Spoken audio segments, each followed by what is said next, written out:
가만히 세상을 바라보면 참으로 다양한 사람들이 살고 있습니다. 우리하고는 전혀 이렇게 비슷하지 않은 참으로도 다양한 사람들이 많이 살고 있습니다. 문화가 다르고 생각이 다르고 가치관이 다르고 참으로 다양합니다. 다양한 사람들이 산다고 하는 것은 그만큼 삶의 이야기가 참으로 다양하다는 것입니다.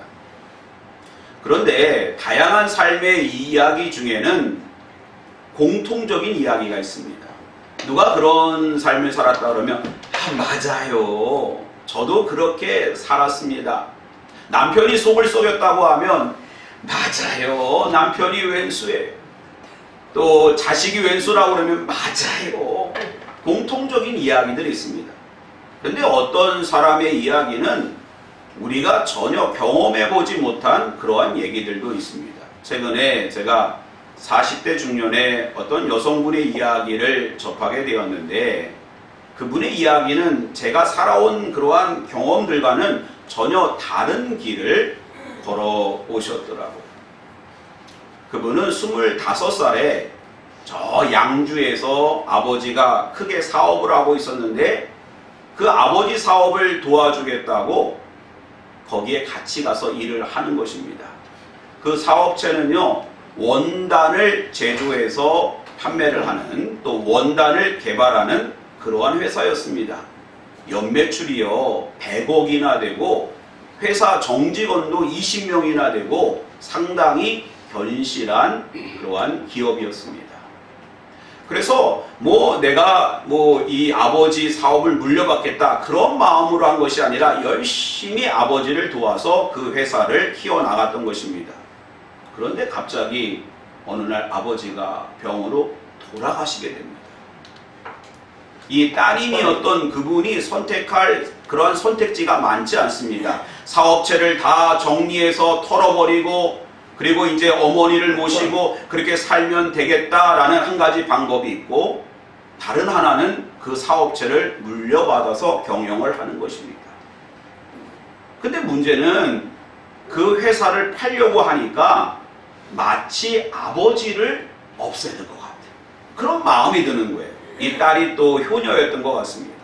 그래서 내가 힘들지만 이 회사를 아버지가 이렇게 세웠는데 내가 이 회사를 팔 수 없다. 내가 이 회사를 경영하겠다. 이런 마음의 대표이사로 그렇게 취임을 하게 됩니다. 근데 문제는 뭐였을까요? 여러분, 아버지 사업을 자녀가 물려받는다. 뭐가 발생할까요? 상속세가 있습니다. 요즘요 상속세가 대단합니다. 우리 권사님 잘 알고 계시죠? 상속세가 엄청나요. 그래서 생각을 해보세요. 여러분, 회사를 경영하는데 갑자기 상속세를 내면 그 회사가 휘청하지 않겠습니까? 이걸 정부도 잘 알고 있는. 그래서 정부가요, 우리는 전혀 알지도 못하는 그러한 자녀가 승계하는 그러한 자녀 상속 승계 프로그램이 있다는 거예요. 그게 뭔가 그분의 이야기를 들어보니까 회사를 물려받는데 10년 동안 고용 수준을 그대로 유지하고, 그러니까 내 20명의 직원을 썼다 그러면 10년 동안 20명의 직원을 그대로 쓰고, 또 회사의 그러한 그 경영 수준도 아버지 때와 비슷하게 그렇게 회사가 견실하게 세워져 나가고, 이런 조건 저런 조건을 딱 10년간만 유지하면 상속세를 거의 다 감면을 해준다는 거예요. 얼마나 좋아요. 그러니까 이분이 내가 이거 할 수 있겠다 그런 마음에 열심히 경영을 해가지고 그렇게 회사를 견실하게 세워나가는데 갑자기 후쿠오카 원전이 사고가 일어났잖아요. 거기서 1차 타격을 받고요. 그래서 다시 회사를 도전적으로 내가 세워야겠다라는 마음에 천연 소재의 원단을 개발해서 미국에 있는 그런 회사에 다 납품하게 되고 다 이렇게 거기에 모든 그러한 에너지를 또 물질을 쏟아부었는데 뭐가 터졌어요? 코로나. 수출길이 다 막혀요. 그래서 그 빚을 갚아야 되는데 바로 딱 7년 만에 큰 위기가 찾아온 거예요. 7년 만에 찾아온 것입니다. 그러다 보니까는 이제 뭐가 문제입니까? 그렇죠. 상속세가 문제였던 거예요.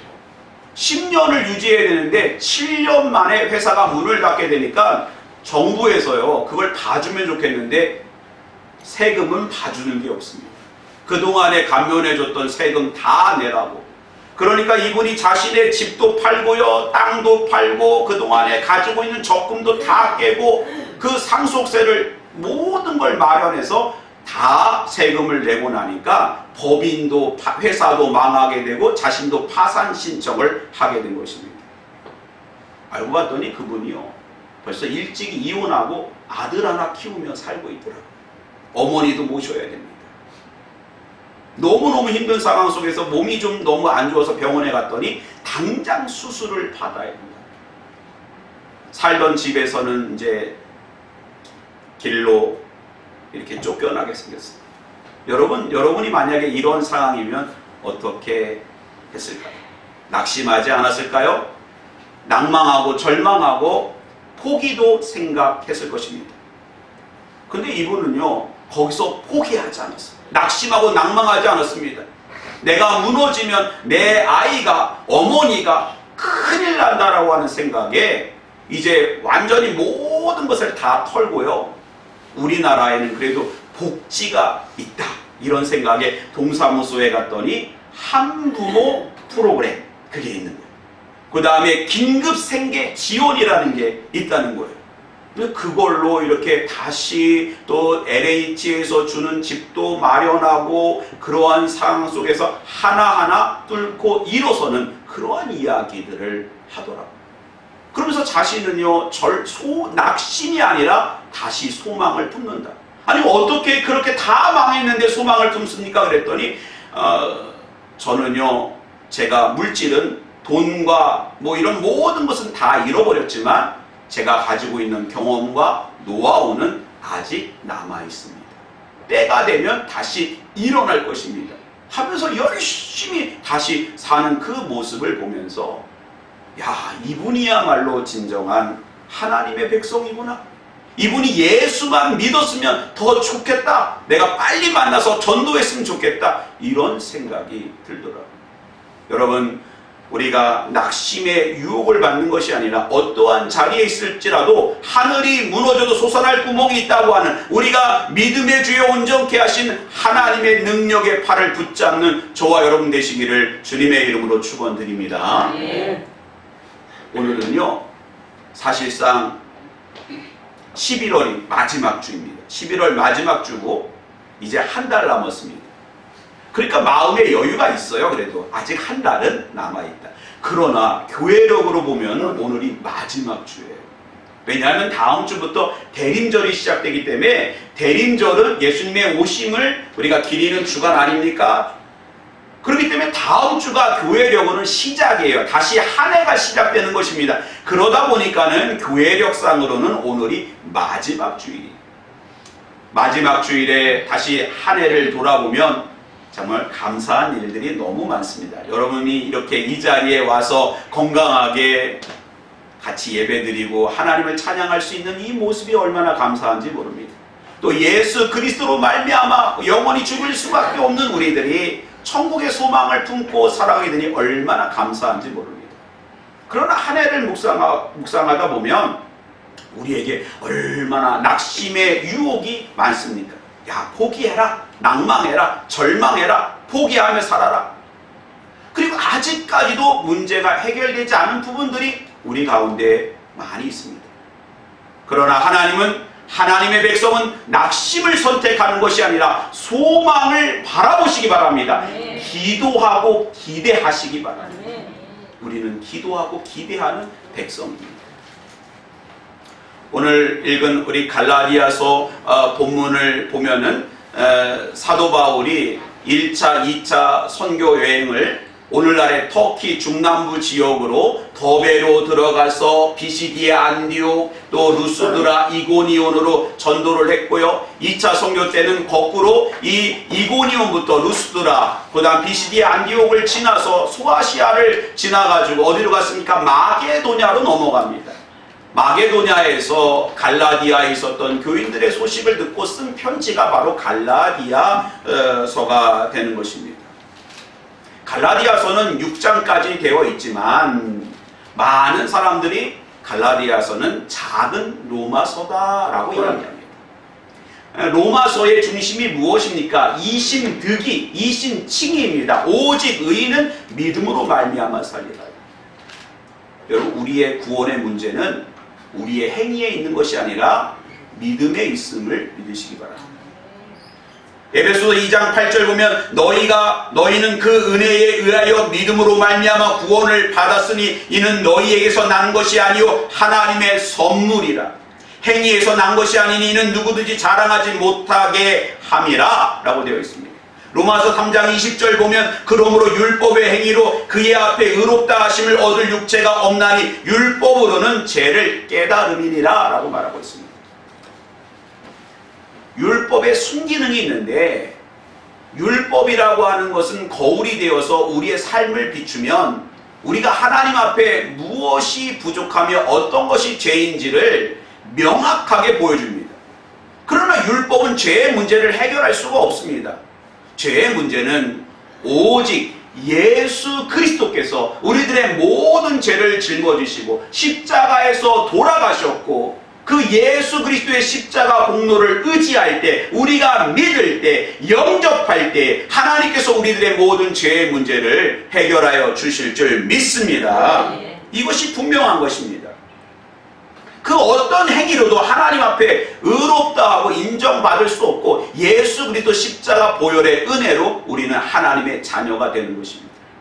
그러므로 태도가 중요합니다. 하나님, 저는 죄인입니다. 많은 믿음의 사람들이요, 임종의 자리에서도 하나님, 저는 죄인입니다. 저를 불쌍히 여겨주세요. 오늘 밤에 제 영혼을 주님 받아주세요. 그분의 삶을 보면 너무너무 아름답습니다. 너무너무 정직해요. 깨끗해요. 평생 교회밖에 몰랐습니다. 예수밖에 몰랐어요. 그런데도 마지막 죽음의 순간, 목사님, 저는 죄인입니다. 저는 너무너무 부족해요. 하나님의 구원하심을 찬양하고 의지하는 그 모습이 얼마나 아름답습니까? 그는 진정 죄인으로 고백하지만 믿음의 차원에서는 하나님의 백성이요 가장 정결한 주의 자녀임을 마음에 새기게 되는 것입니다. 하나님께서 우리에게 구원에 이르게 하는 그 길은 정말 간단 명료하게 말씀하신 거예요. 너희가 예수 그리스도를 믿음으로 말미암아 구원에 이른다. 아주 그 진리는 간단합니다. 왜냐하면 이것은 하나님께서 우리에게 생명을, 영생을 다루는 문제이기 때문에 복잡하게 그 길을 만들어 보여주시지 않았습니다. 이 세상에 존재하는 수많은 종교는요, 하나님의 계시로 이루어진 것이 아니에요. 하나님이 보여주신 것이 아닙니다. 사람이 만든 거예요.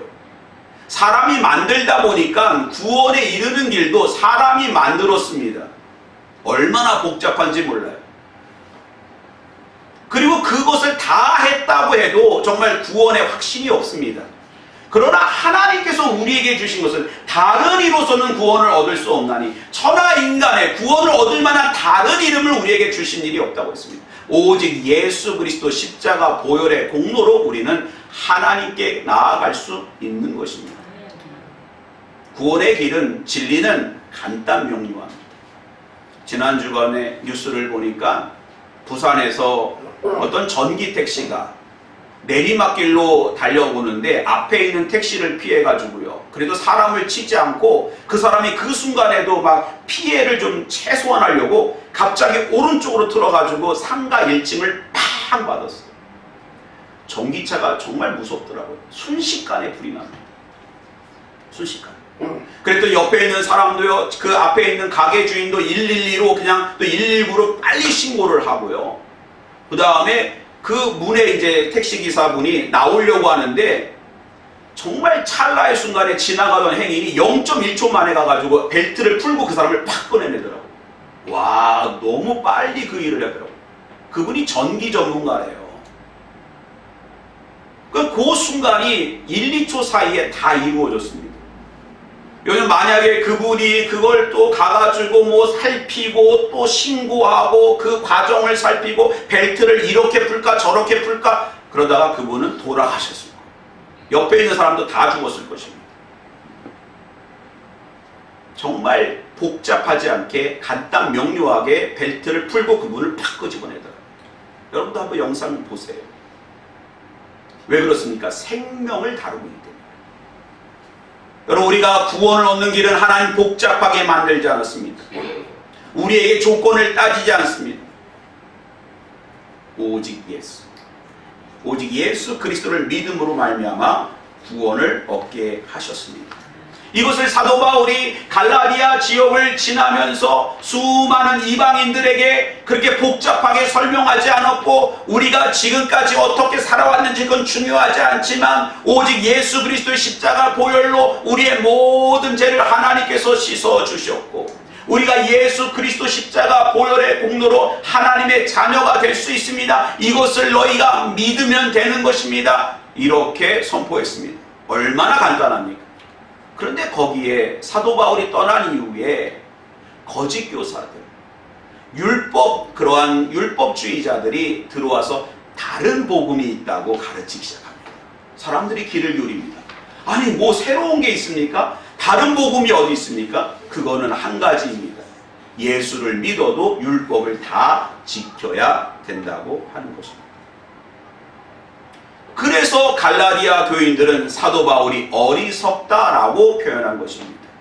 너희가 어떻게 복음으로 시작했다가 율법으로 끝내느냐? 너희가 어떻게 믿음으로 시작했다가 행위에 사로잡히느냐? 구원의 문제는 하나님의 선물이다 라고 그렇게 이야기하는 것입니다. 하나님은 우리가 진리 안에서 자유를 누리길 원하고 있습니다.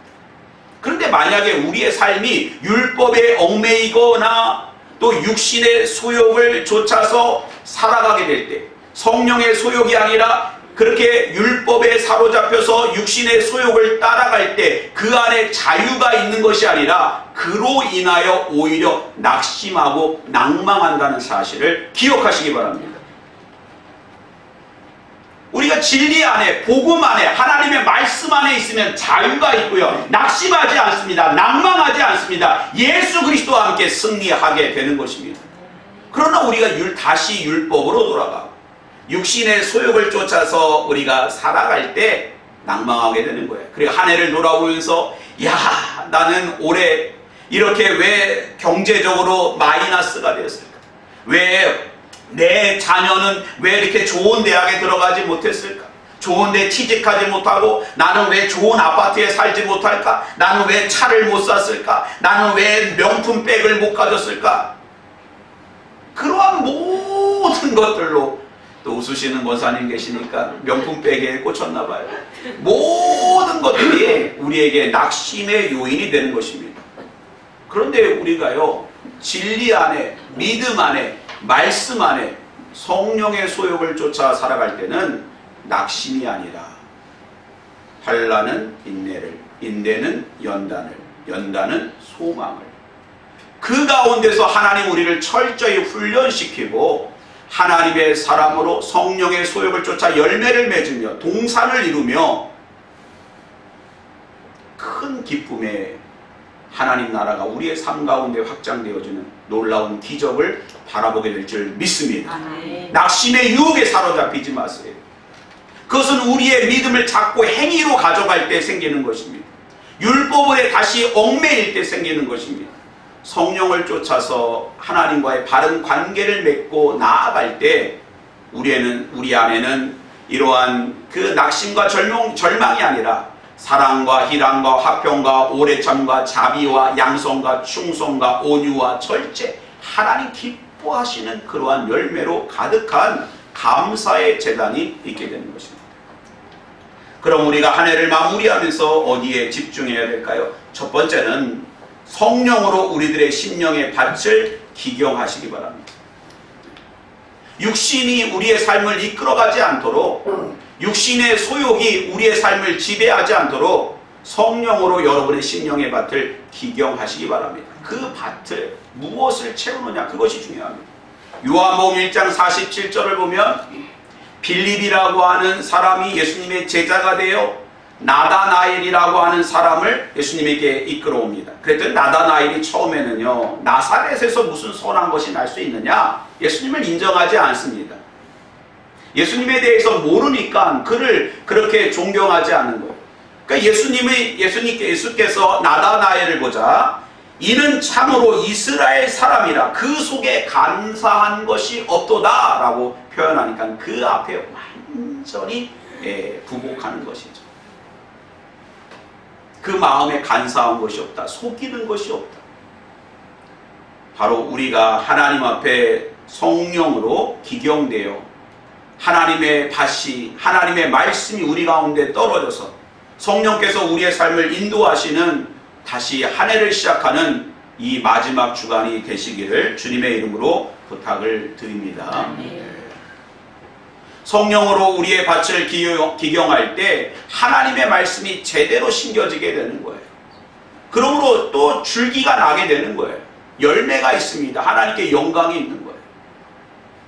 예전에 어떤 할머니 한 분이 교회에 오셔서 성경 공부를 시작하는데, 예수님은 누구실까요? 하나님은 누구십니까? 교회는 무엇입니까?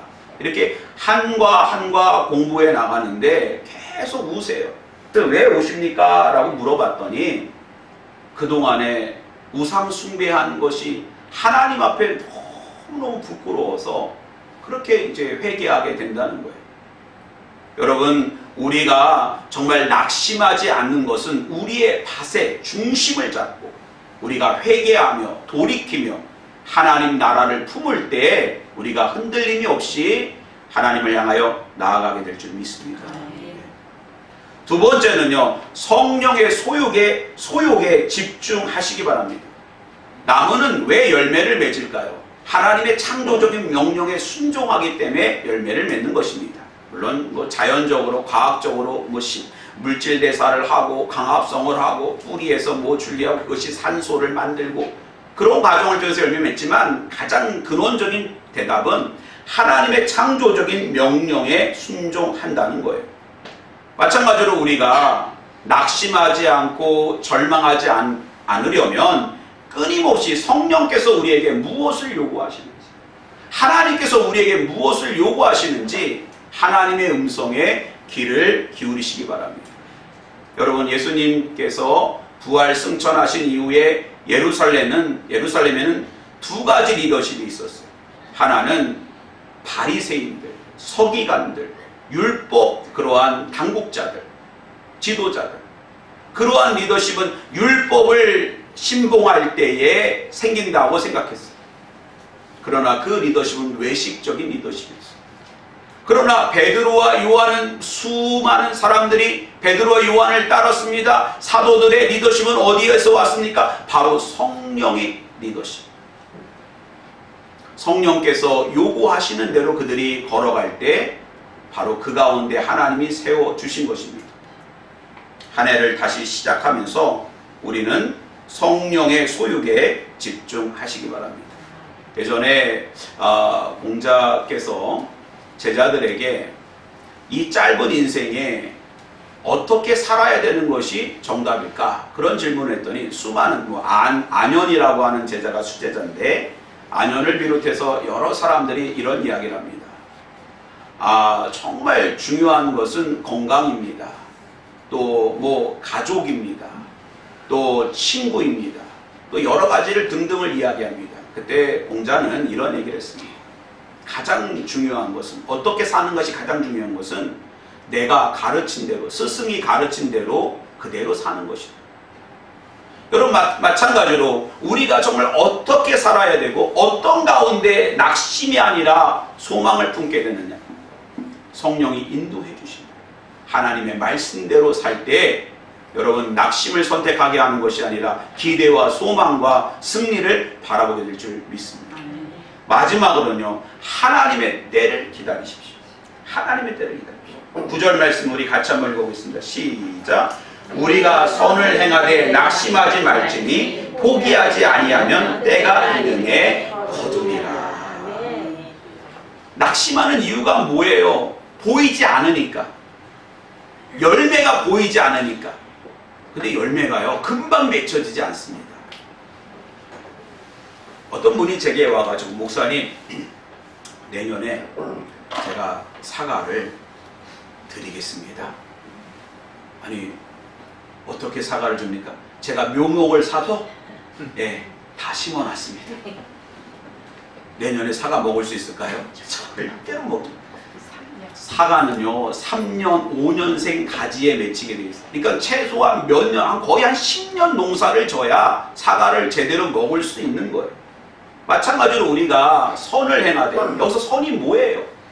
육신의 소욕대로 우리가 살아가는 것이 아니라 성령의 소욕대로, 말씀대로 묵묵히 착한 일을, 그 하나님 기뻐하시는 일을 행하여 나갈 때, 때가 되면 크로노스적인 시간이 아니라 카이로스적으로 하나님의 때에 반드시 이루시는 하나님을 바라보게 될 줄 믿습니다. 하나님, 저의 형편이 왜 이렇습니까? 올 한 해 너무너무 힘들어요. 하나님, 왜 저에게는 또 이렇게 보이지 않습니까? 낙심하지 마세요. 왜? 살아계신 하나님이 나의 주, 나의 왕, 나의 아버지 되십니다. 하나님의 때가 되면, 카이로스적인 때가 되면 반드시 이루어질 줄 믿습니다. 제가 설교 서론 부분, 도입 부분에서 이야기한 그분은요, 낙심하고 포기하고 절망하지 않고 오늘도 자기 개발에 집중합니다. 왜냐하면 인생은 짧지 않다는 거예요. 그분이 100세 시대라는 거예요. 그러면서 분명히 자기에게 기회가 다시 오는데, 그 기회가 생각보다 너무 빨리 올까봐 오늘도 나는 내 스스로를 개발합니다. 여러분, 예수 믿지 않는 사람, 세상의 사람도 이렇게 살아가는데 우리가 낙심하고 절망하고 그 가운데 주저앉아 눈물 흘릴 시간이나 있습니까? 다시 우리는 기도하며 갈고 닦고 연바하고 우리가 하나님의 때를 바라보고 그 승리의 노래의 함성의 귀를 기울이는 저와 여러분 되시기를 주님의 이름으로 축원드립니다. 기도하겠습니다.